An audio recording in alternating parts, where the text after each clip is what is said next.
இந்த வீடியோல நான் புதுசா பிசி பில்ட் பண்றவங்க காமனா பண்ற ஒரு 5 மிஸ்டேக் பத்தி தான் சொல்ல போறேன். சோ நீங்க 50,000ல பிசி பில்ட் பண்ணாலும் சரி, 1,00,000ல பிசி பில்ட் பண்ணாலும் சரி, நீங்க சின்ன சின்ன மிஸ்டேக் பண்ணும்போ அது பெரிய பெர்ஃபார்மன்ஸ் லாஸ்ல போய் முடியலாம். அதே வேளையில உங்களுக்கு டென்ஷன் தான் கேரண்டியா வரும்.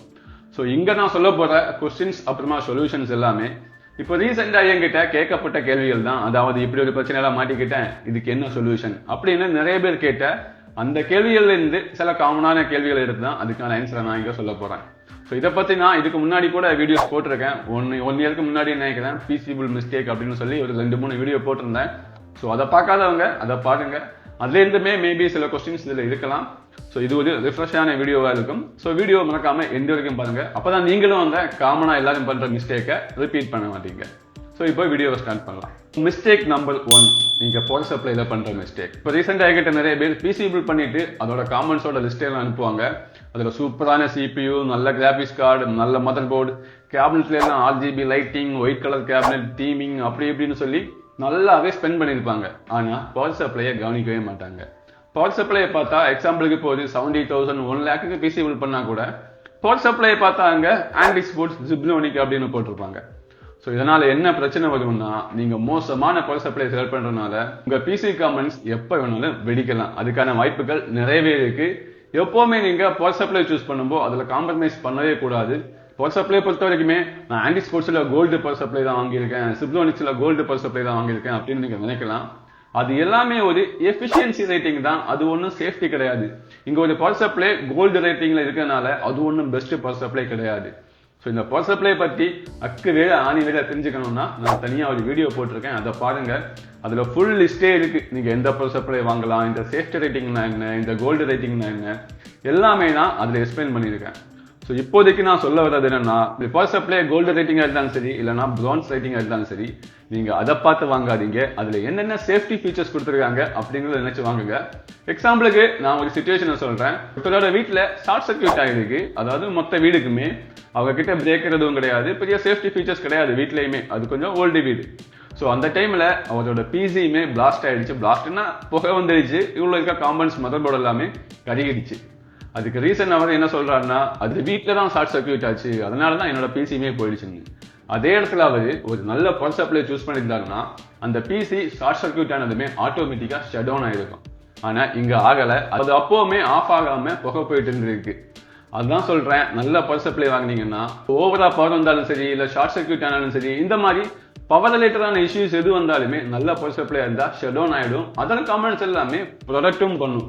ஸோ எப்பவுமே பவர் சப்ளைல மிஸ்டேக் பண்ணாதீங்க. ஸோ இப்போ நாம மிஸ்டேக் நம்பர் 2 பார்க்கலாம்.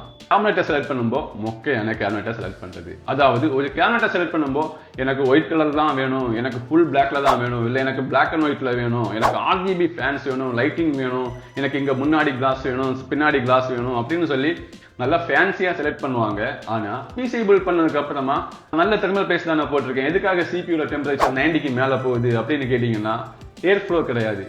அவங்க நல்ல ஃபேன்சியான கேபினெட்டை சூஸ் பண்ணுவாங்க. ஆனா அங்க ஏர் ஃப்ளோக்கு வழி இருக்காங்கன்னு பார்க்க மாட்டாங்க.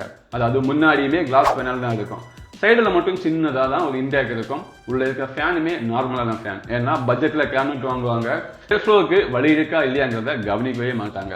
ஸோ அது ஒரு மிஸ்டேக். ஏன்னா கேபினெட்ல இருக்க ஃபேன்ஸுமே ரொம்ப ரொம்ப முக்கியம் தான். எப்பவுமே முன்னாடி 3 இன்டேக் ஃபேன் இருக்க மாதிரி ஒரு கேபினெட் வாங்குங்க. அதுவுமே முன்னாடி முடிஞ்ச வரைக்குமே மெஷ் பேனல் இருக்கணும், இல்லைன்னா ஏதாவது பேட்டர்ன் போட்டு அதுல ஏர் ஃப்ளோக்கு நல்ல வழி இருக்கணும். அதே வேளையில பின்னாடி கண்டிப்பா ஒரு எஸ்ஆஸ் ஃபேன் இருக்கணும். அந்த எஸ்ஆஸ் ஃபேன் இல்லைன்னா உங்க கேபினெட்டுக்குள்ள இருக்க ஹீட்டான ஏர்ஸ் எல்லாமே வெளியே எடுத்துட்டு போக முடியாது. ஸோ நீங்க ஃபேன்சியா செலக்ட் பண்ணுங்க, அதுல தப்பு இல்லை. ஆனா கண்டிப்பா ஏர் ஃப்ளோவுக்குமே கண்டிப்பா இம்பார்ட்டன்ட் கொடுத்து செலக்ட் பண்ணுங்க.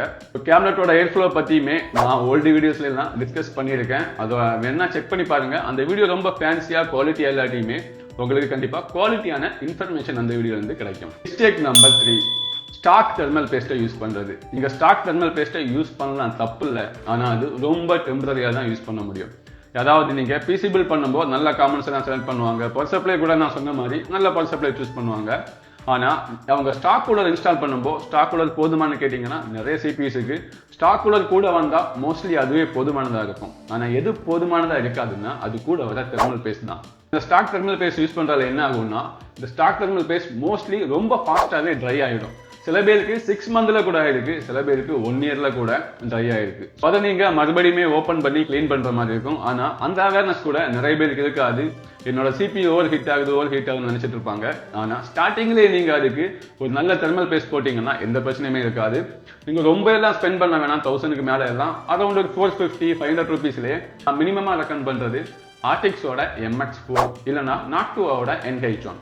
மினிமமா நீங்க இந்த தெர்மல் பேஸ்ட்ல இருந்து ஸ்டார்ட் பண்ணலாம். நீங்க பீசிபிள் பண்ணும்போதே இதே அப்ளை பண்ணிட்டீங்கன்னா நீங்க ஒரு 2 இயருக்கு கூட அதை ஓபன் பண்ணி கிளீன் பண்ண வேண்டிய தேவை இருக்காது. இந்த தெர்மல் பேஸ்ட் எல்லாம் நல்ல லைஃப் கொடுக்கும். நெக்ஸ்ட் டைம் நீங்க பீசிபிள் பண்ணும்போது ஸ்டார்டிங்லேயே ஒரு நல்ல தெர்மல் பேஸ்டா போடுங்க. அப்புறமா மிஸ்டேக் நம்பர் 4, கேபிள் மேனேஜ்மெண்ட்ல பண்ற மிஸ்டேக். அதாவது நிறைய பேர் இப்பவுமே பார்த்துருக்கேன், பர்சனலா பீசிபிள் பண்ணாலும் சரி இல்லைன்னா நிறைய ஷாப்ஸ்ல கூட பார்த்துருக்கேன், தேவையில்லாத கேபிள்ஸ் எல்லாமே சுருட்டி அப்படியே அடியில போட்டுருவாங்க பிஎஸ்சி ஸ்லோடு பக்கத்துல. இல்லைன்னா அப்படியே கேபிள் ரூட்டிங் பண்ணியிருப்பாங்க, ரொம்ப தாழ்வாக இருக்கும். மதர் போர்டுக்கு மேலே இப்படி கிராஸ் ஆகும், அப்படி கிராஸ் ஆகும். ஸோ இதெல்லாம் எங்க போய் முடியும்னா ஏர் ஃப்ளோல தான் பிரச்சனை வரும். அதாவது இந்த கேபினட்டுக்கு முன்னாடி வர இந்த கேபிள்ஸ் எல்லாமே ஏர் ஃப்ளோவை ப்ளோக் பண்றதுக்கு நிறையவே சான்சஸ் இருக்கு. அதுவும் இல்லாம கேபினட்டுக்கு பின்னாடி அந்த பிஎஸ்சி ஸ்லோடு பக்கத்துல எல்லாமே நிறைய கேபிள்ஸை தாழ்மாக சுருட்டி வச்சாங்கன்னா கண்டிப்பா அதுல நிறையவே டஸ்ட் போய் அக்குமுலேட் ஆகும். ஸோ அது நாளடைவில் அப்படியே ஸ்ப்ரெட் ஆகி மதர் போர்டு இல்லைன்னா ஃபேன்ஸுக்குள்ள கூட போய் மாட்டிக்கும். இதனால உங்களுக்கு ரொம்ப சீக்கிரமா பிசியை கிளீன் பண்ண வேண்டிய சுச்சுவேஷன் வரலாம், இல்லைன்னா அந்த டஸ்டால வேற ப்ராப்ளம்ஸ் கூட வரலாம். ஸோ எப்பவுமே முடிஞ்ச வரைக்குமே கொஞ்சம் டீசெண்டா கேபிள் மேனேஜ்மெண்ட் பண்ணுங்க. நான் ரெக்கமெண்ட் பண்றது, அதாவது நீங்க கொஞ்சம் எக்ஸ்பென்சிவா பீசிபிள் பண்றீங்கன்னா நான் ரெக்கமெண்ட் பண்றது வெல்க்ரோ யூஸ் பண்ணுங்க. கேபிள் டைஸ் எல்லாமே ஒன் டைம் யூஸ் தான். பட்ஜெட்ல பீசிபிள் பண்றவங்க கிட்ட அவ்வளோ பட்ஜெட் இருக்காது. ஸோ நீங்க கேபிள் டையை யூஸ் பண்ணலாம். ஆனால் ஃபர்ஸ்ட் டைம் பீசிபிள் பண்ணும்போது கேபிள்ஸை ரொம்ப டீசெண்டா ரூட் பண்ணீங்கன்னா உங்களுக்கு கிளீன் பண்றதுக்குமே ஈஸியா இருக்கும். மற்றபடி ரொம்ப எக்ஸ்பென்சிவா பீசிபிள் பண்றவங்க எல்லாமே fully modular power supply use பண்ணலாம், இல்லைனா வெல்க்ரோ யூஸ் பண்ணுங்க. அது உங்களுக்கு மறுபடியுமே கலத்தி மாற்றுறதுக்கு ஈஸியா இருக்கும். பிசி அப்டேட் பண்ணும்போது கூட உங்களுக்கு எகைன் கேபிள் மேனேஜ் பண்றதுக்கு ரொம்ப சுலபமா இருக்கும். ஸோ இதுதான் நான் ரெக்கமெண்ட் பண்ணுவேன். அதுக்கப்புறமா மிஸ்டேக் நம்பர் 5. ஸோ இதுதான் ரொம்ப முக்கியமான மிஸ்டேக். இப்போ ரீசெண்டா நிறைய பேர் பண்ணிட்டு வர மிஸ்டேக் எல்லாமே பட்ஜெட் கம்மியா இருக்கவங்க பண்ற மிஸ்டேக் தான், காசு அதிகமா இருக்கவங்க பண்ற மிஸ்டேக் கிடையாது இது. ஸோ அது என்ன மிஸ்டேக்னா ஃபியூச்சர் ப்ரூஃபிங். ஸோ இது ரீசெண்டா நிறையவே நடந்துட்டு இருக்கு. ஸோ அது என்ன மிஸ்டேக்னா, இப்போ எங்கிட்ட ஒரு 30K தான் பட்ஜெட் இருக்கு, எங்கிட்ட ஒரு 40K தான் பட்ஜெட் இருக்கு. ஸோ நான் இப்போதைக்கு ஒரு பீசிபிள் பண்றேன், லேட்டரா நான் நல்ல கிராபிக்ஸ் கார்டு இன்னும் அதிகமான ரேம் அதுக்கெல்லாமே அப்கிரேட் ஆகிக்கிறேன் அப்படின்னு சொல்லுவாங்க. ஸோ அப்படி சொல்லி ஒரு IGPU இருக்க ஒரு பீசிபிள் பண்ணுவாங்க, AMDோட 5600 யூஸ் பண்ணுவாங்க, சில பேர் இன்டலோட K சீரிஸ் கூட யூஸ் பண்றாங்க. ஸோ லேட்டரா நான் கிராபிக்ஸ் கார்டுக்கு அப்கிரேட் ஆகிக்கிறேன், லேட்டரா நான் இன்னும் அதிகமாக ரேம் போட்டுக்கிறேன் அப்படின்னு சொல்லி எல்லாம் செலக்ட் பண்ணி பீசிபிள் பண்ணுவாங்க. ஆனா அப்படி பண்ணதுக்கு அப்புறமா என்ன மிஸ்டேக் பண்ணுவாங்கன்னா, ஸோ ஸ்டார்டிங்லேயே நல்ல ஒரு ஃபேன்சியான கேபினட்டா செலக்ட் பண்ணுவாங்க. ஆனா அவங்க ஃபியூச்சர்ல என்ன கிராபிக்ஸ் கார்டு யூஸ் பண்ண போறாங்க, அதாவது எந்த அளவுக்கு பட்ஜெட் போட்டு ஒரு கிராபிக்ஸ் கார்டு அப்கிரேட் பண்ண போறாங்க அப்படிங்கிறத டிசைட் பண்ணிருக்க மாட்டாங்க. ஸோ அதனால என்ன பிரச்சனை ஆகுதுன்னா, ஃபியூச்சர்ல அப்கிரேட் பண்ணும்போது ட்ரிபிள் ஃபேன் இருக்க கிராபிக்ஸ் கார்டு அப்கிரேட் ஆகுவாங்க. அது ஒரு நல்ல விஷயம் தான், ட்ரிபிள் ஃபேன்ஸ் இருக்கும், கூலிங் இன்னுமே பெட்டரா இருக்கும். ஆனா பிரச்சனை என்னன்னா, அவங்க ஸ்டார்டிங்ல செலக்ட் பண்ண அந்த கேபினட் தான். அந்த கேபினட்டுக்குள்ள ட்ரிபிள் ஃபேன் இருக்க GPU இன்ஸ்டால் பண்ணவே முடியாது.